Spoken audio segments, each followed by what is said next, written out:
Evening, everyone. Welcome to game week number 10 here on the Sheffield United Way Premier League prediction show. I am, of course, as usual, joined by my regular co-host and competitor, Jimmy from The Ramble. How are you doing, Jimmy? I'm doing well, mate. Thank you. How are you? Yes, I'm not too bad. I'm cold, as you can tell, hence why we've all got hoodies on. It is freezing in Sheffield today. Absolutely Baltic. But we get used to that. It is winter, so we'll have to move on. It was another good week for me, though. I am feeling good about my predictions. Another one where I got the win 2 weeks in a row, a perfect banker. Oh, that felt nice. It felt nice to be able to have a good week. Just for my information, because I don't study these as closely as I should, but had Spurs got a third goal, because I'd predicted 3-0, would that have been a win for me? It would have been a perfect score for you at 2-0, and it would have been a perfect score for me at 3. Yes, it would. Brilliant. You 100% would have won if that happened. Good evening, Johan. Do you feel good about that, Jim? Do you feel good about knowing that one goal swings and roundabouts, mate. Swings and roundabouts. It happens, doesn't it?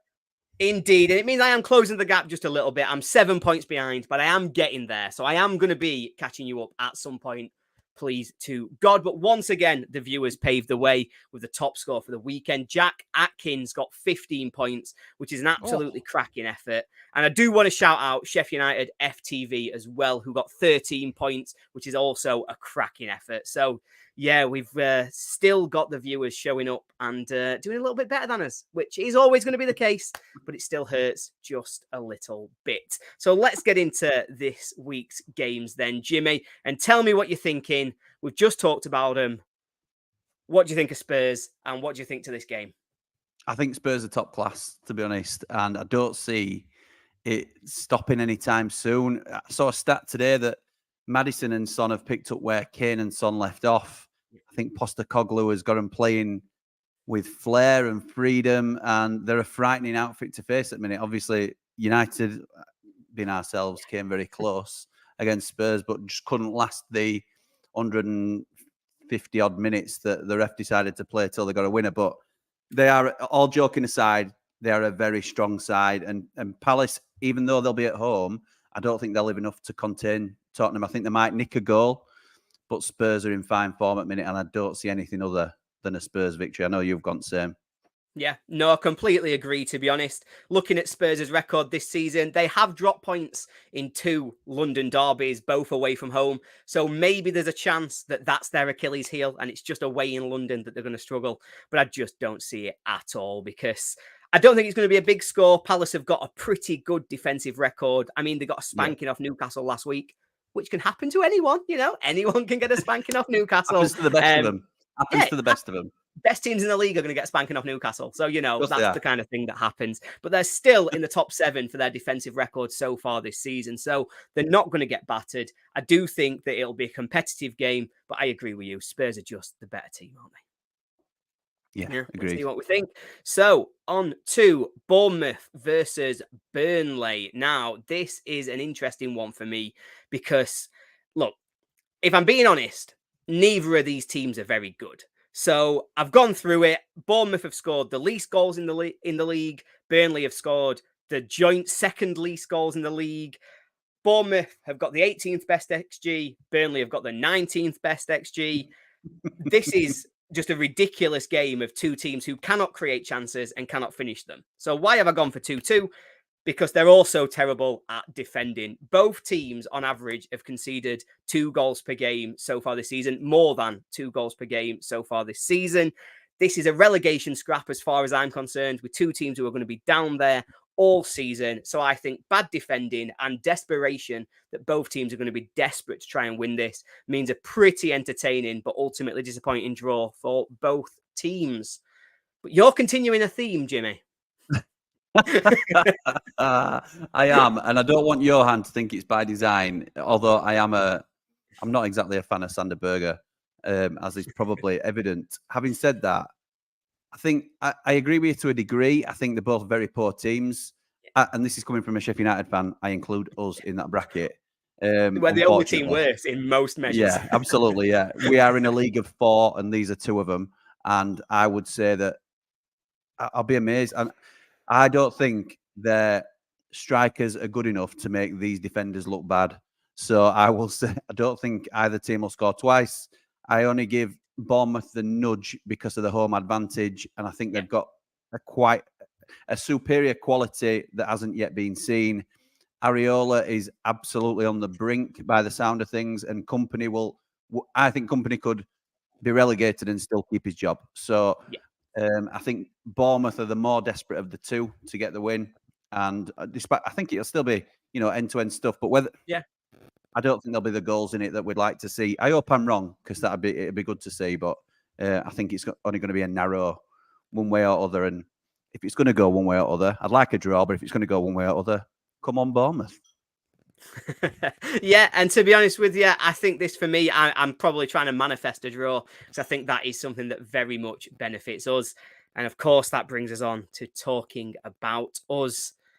Arsenal against Sheffield United. Now, obviously, you're continuing a theme again, Jimmy, and we'll come to that in a minute. I did think, to an extent, United were back a little bit last week. I thought it was the kind of battling, competitive performance that I really expected from us. Ollie Mack was absolutely outstanding for fans who aren't United fans. That's Ollie McBurney. I thought he was outstanding last week against Manchester United. And then when he went off, it all fell apart a little bit and it became attack versus defence. And I'm a little bit worried that I don't think Ollie Mack's trained yet so far this week. I don't know if he's going to be fit or not.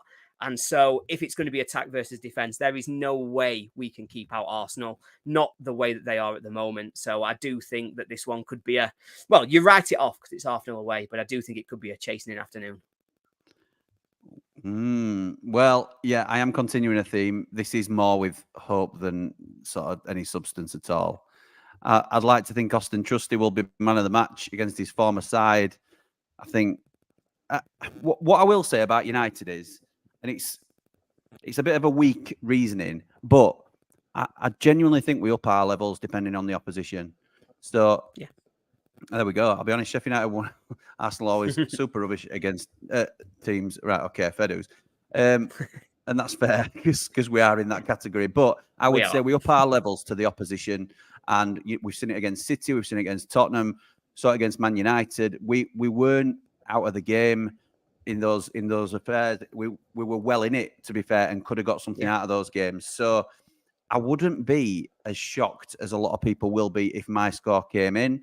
However, I think it's much more likely that your score will come in. They're a class above, but we have got an ability to raise our levels. And if the rumours are to be believed, we're close to last chance saloon for Hecky here. So does he throw everything at it? And a little bit like the Man United performance where we just give it everything that we've got and hope that it's good enough to squeak something out of it. But we'll see.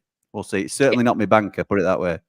No, I didn't think it would be, Jim. And I'll let you in a spoiler. It's not mine either, because I do think there's a more nailed on result so far coming later this weekend. So let's move on to another of these many sort of inner London clashes that they have. I don't want to call them all derbies because I don't think that's fair to the word derby. But, I said last week I was worried about Brentford, and they very quickly showed me that they were a level above that sort of group of 4 teams that are at the bottom, but they've still got quite bad away form. They are still averaging a goal a game, even in their away games. And so against Sanchez, who had a bit of a shocker for Chelsea, I thought last week, where they've thrown away such a good position against Arsenal, I do think Chelsea will still concede, but I still think they're the better team. They'll kick on, they'll win this game. If I was a predicting man, which, it's funny that we're doing a prediction show, I'd say Chelsea will go 2-0 up. Brentford will then score, and everyone will think, oh, God, are Chelsea going to throw it away again? And then they'll score one on the break and make everybody relax and calm down for a 3-1 win. Yours is a bit more straightforward, Jim. Much more straightforward. I think Chelsea are the better side. I think they are now starting to find their groove again.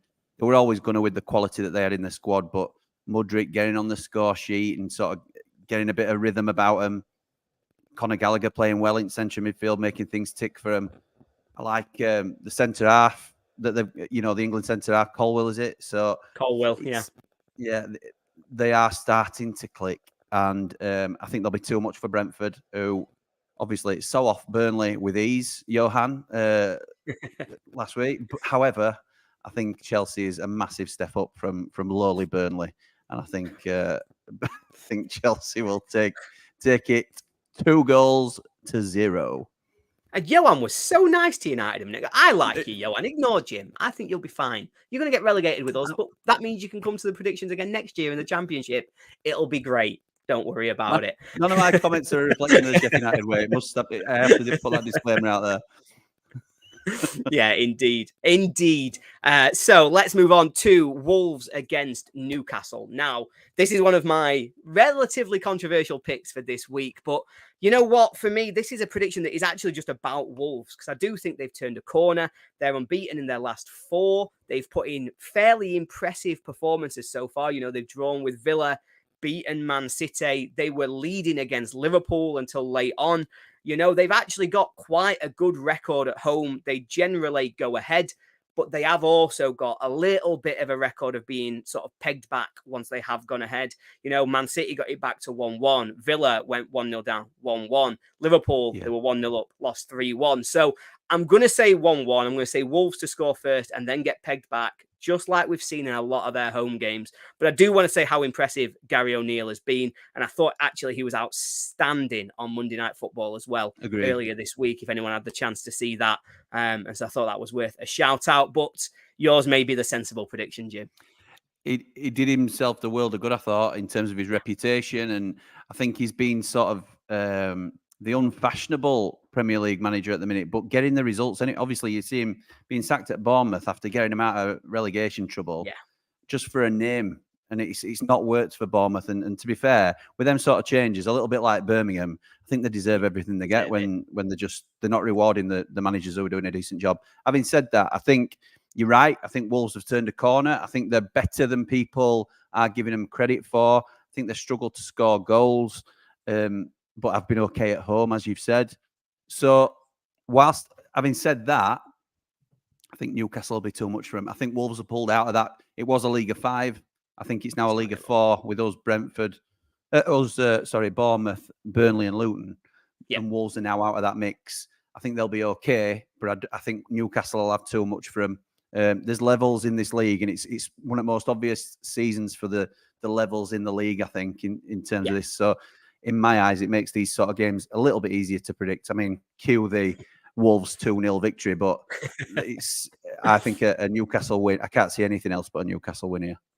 No, I think that's fair as well, to be honest. I think, like you say, for all the reasons you've outlined is why I'm going to back Wolves, but I do completely agree about those levels in the league as well. Maybe there's a European hangover, though, for Newcastle. Wasn't their best performance against Dortmund. True. Obviously, that schedule does start to catch up to teams who aren't used to it, and I am factoring that a little bit into my prediction, because on their day, there's no doubt in Newcastle are the better team. So, West Ham against Everton, and now we say it every week, but I do think Everton are a decent side, you know, and at some point it is actually going to turn across both XG tables. That's XG for and XG against. Everton are getting better underlying data than West Ham across the board. You know, even though Everton are underperforming their XG against and West Ham are overperforming, West Ham have still conceded more goals than Everton. I mean, it's goal scoring that's letting Everton down. But as I've said, West Ham have got one of the worst XGs against in the league. They are still conceding quite a few as well. I just think that Everton at some point will get that bit of luck.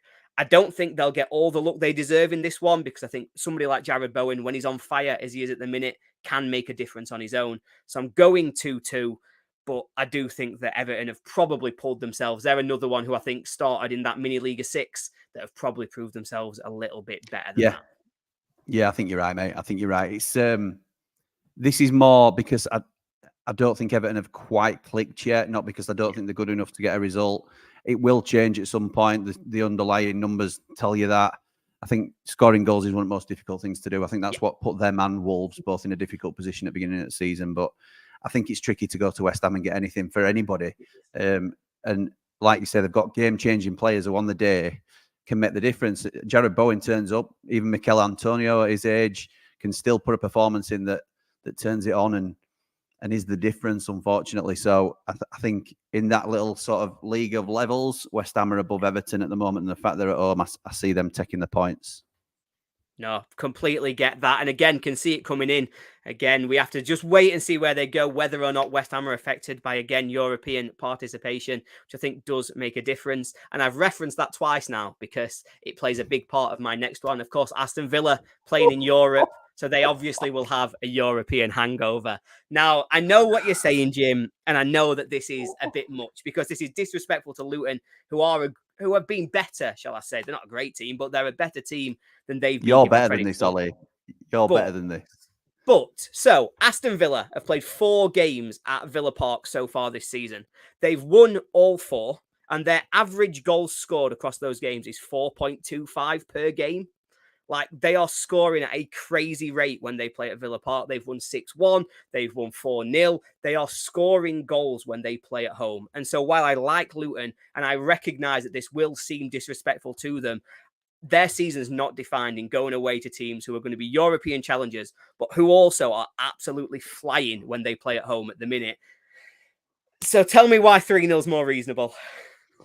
Well, you make some good points, mate. I can't say anything other, but it's very rare. It hasn't been this season, unfortunately, but it should be very rare that a team gets done 5, 6, 7, or dare I say even 8.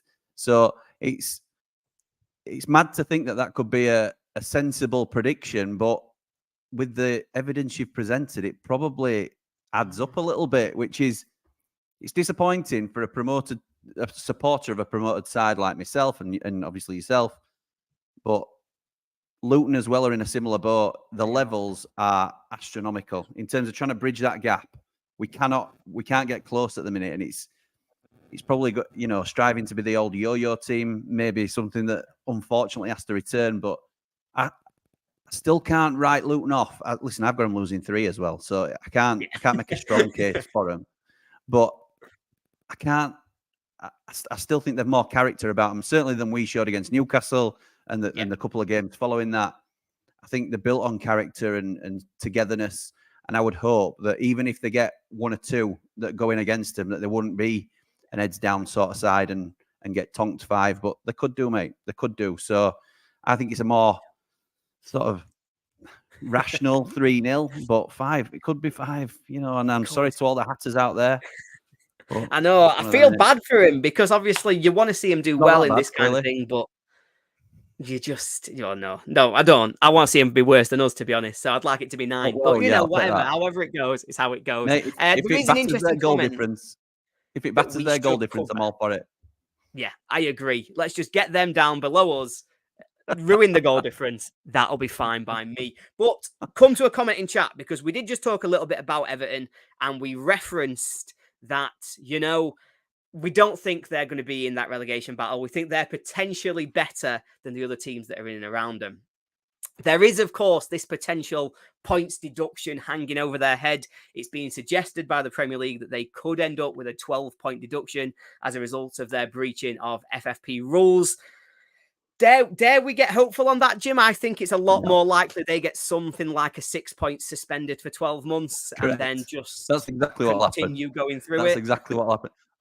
Or they'll delay the decision where it becomes either too close to the end of the season where they're essentially determining their future, or they'll sort of say, well, wait till they say 9 points clear of relegation and then deduct them 3.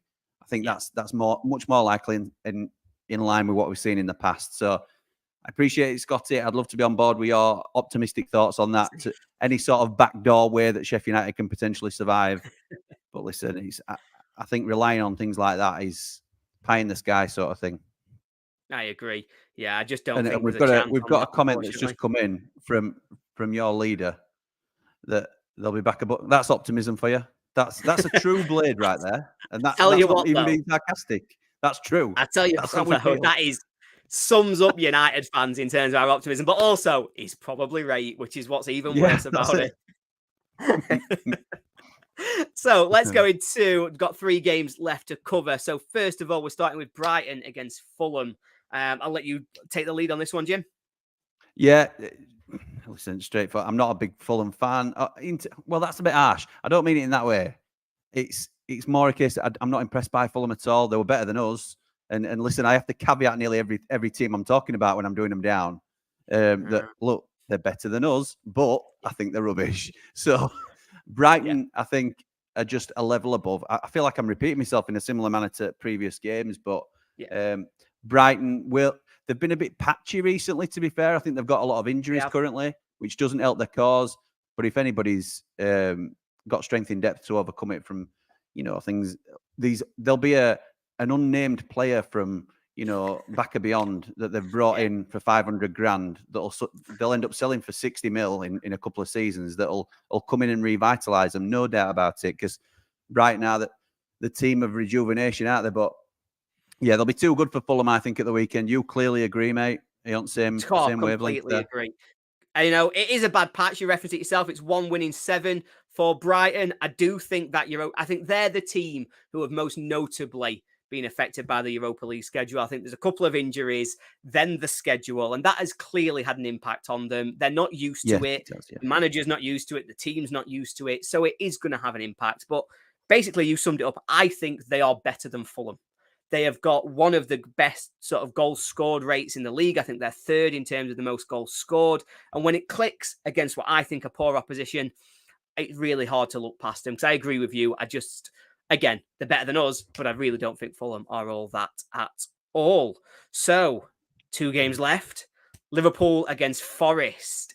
Forest, under the radar, are in a bit of a rut themselves. They've only won 1 in 8. They were 2 up against Luton and threw it away. I mean, maybe you're right, Jim, and maybe they are rubbish. They are rubbish. They are the worst run club in the league. They've spent 250 million quid, brought in 500 players, and it's absolutely blown up in the face. And you love to see it. You love to see it. Listen, there's nothing. If we're going to go down, pull them and Burnley down with us. And there is nothing I would like more.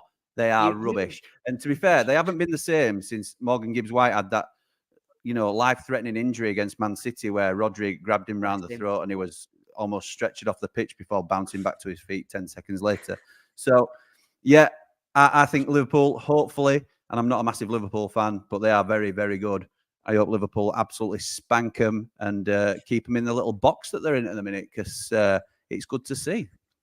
No, to be honest with you, Jim, I don't disagree on any of that. I'd quite like to see Gibbs-White and Sanderberg both ending up in the Championship with us next year. I think Liverpool as well, it's worth saying they have clicked. I won't pretend to be their biggest fan myself, but I think Gravenberch has slotted into that midfield really well. And now between him and Curtis Jones, they've got options in that midfield for how they want to screen and protect that defence. They've just got a little bit more control than they've had in recent sort of. What we saw the end of last season is that they were a chaotic team where they were trying to thrive in chaos, where they would just outscore the opposition. I think with Jones and Gravenberch now, they've got control through midfield. They can calm down games and they can just kill you with pressure, and they're not giving you the easy out ball anymore. And so, yeah, I just think Liverpool are a proper team at the minute. I agree with you that Forest aren't. How good does Curtis Jones look, by the way, nowadays? He's come on leaps and bounds, hasn't he? From absolutely nowhere. I spent ages thinking he's only 17. What's he doing playing for Liverpool? And then all of a sudden, he's 23. He's really good. That's it. I'd see him come off bench for 2. It feels like last 2 seasons, just making bit part appearances, and you think it's just another one off the academy track that they're going to sell on for 20 million quid. He's come in and he's made a real difference this season. So fair play to the lad. He's doing well. Yeah. Looks a hell of a player indeed. So the big game of the weekend, I think most people will be saying, is, of course, referencing our title, the Manchester Derby. Now, I want to defend myself before we start, because it's fair to say that Man U are quite rubbish. We saw them in the flesh last week, and they just looked a shell of what I thought Manchester United are supposed to be. I was born in 94. I'm fairly confident this is the worst Manchester United team of my lifetime, without much question. There's no flair. There's no excitement in their attack. I mean, they scored a very nice goal, don't get me wrong, to win it. But creatively, they just weren't doing anything. They looked devoid of ideas. But for me, City, despite their results, also aren't looking like their best. Like, Rodri's back, and that's huge for them. But across each of their last 4 games in England, so that includes the EFL Cup, they've not even created 1 XG in any of those 4 games. Now, the context is that they averaged more than 2 XG per game last season. So for them to be not even creating half of that so far just shows that they've not quite clicked into gear. They are really struggling for some of their creativity. I know that they'll fix it. I know that Guardiola in particular will fix it, but obviously that's a concern. So in a big game like this, I think they're going to want to make a statement. They're going to want to go out. They're going to want to try and create and to try and score goals. But I think that's going to burn them a little bit defensively. I think they're going to overcommit. And that's why I think Man U can catch them. I think players like Rashford, if you're playing on the break, he was rubbish last week. But with space to run into in a big game like this, I think they can have an impact. And I still think they've got it in them to try and hit Man City. And so I am going to say a draw, mainly because I'm having doubts about City. I see the logic in that, mate. It makes perfect sense. It's difficult because I thought Man U were very poor. I agree with everything you say in terms of one of the worst Man U teams I've seen. But City are a different animal, and I think they will recover. I think they'll be much better than United across the season, obviously. However, the only sort of thing that hangs over me is not just the fact that it's at Man United, should I say, is it's a derby, isn't it? This is a legitimate derby. So, and that is an X factor that you can't always account for. And does that give Man United that extra 10%? Maybe City a little bit edgy in that atmosphere? I don't think so. I think they're going to be too good for them. I think they'll dominate possession.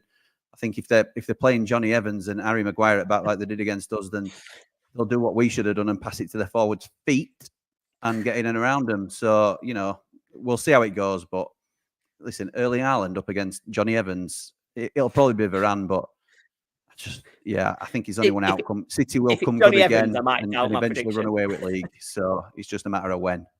Yeah, no, I can see it. And obviously it is hard to back against City. And I actually think I've now done it 3 weeks in a row. And so I need me head checking because I don't know what's wrong with me. So let's move on to the bankers.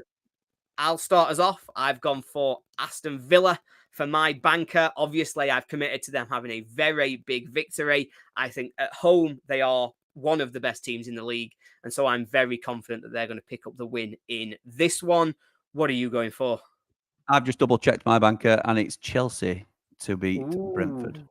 Chelsea to beat Brentford. Not bad. I always think 2-0 is actually not a bad banker score because it can come in. So thank you very much for joining me, Jim. Before we leave, anything that you want to plug on the channel? We're going live on the Ramble in about 3 minutes for a Ramblers Roundtable if anybody wants to join us. So thank you for letting me plug that. No problem at all. Thank you very much, everybody, for joining us here today. If you want to play along and potentially be shouted out next week, you just have to put your score predictions in the comments of our YouTube video, and our very good friend Shazbat will be able to go through and pull them out for us all. Thank you very much. Thank you for being here, Jim. Cheers, pal. Thanks for having us. Anytime. Thanks, everybody. Go well.